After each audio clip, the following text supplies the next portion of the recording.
ఇంత పెద్ద ఫంక్షన్ చేయాలా లేదా, ఎందుకంటే మీ అందరికీ తెలుసు నా భయం, మీరు క్షేమంగా వచ్చి క్షేమంగా వెళ్ళాలి అని చెప్పి అహిర్నిశలు ఆకాంక్షించేవాడిని, శ్రమ పడేవాడిని.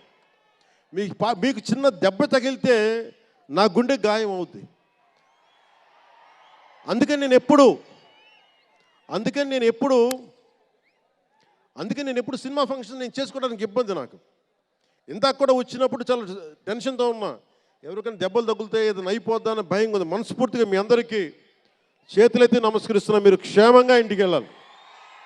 ఎందుకంటే మీ తల్లిదండ్రులు, మీరు ఒక సాయంత్రం ఆనందం కోసం వచ్చింది, దీన్ని విషాదం కాకూడదు.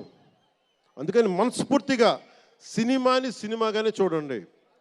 కింద పడిపోయి మీద పడిపోయి తొక్కిసలాడుతూ హీరోలను చూడడం కంటే కూడా మీరు దూరం నుంచే ఇబ్బంది పడకుండా మీరు క్షేమంగా ఉండాలి, అందరూ క్షేమంగా ఉండాలి మనస్ఫూర్తిగా కోరుకుంటా ఉన్నాను.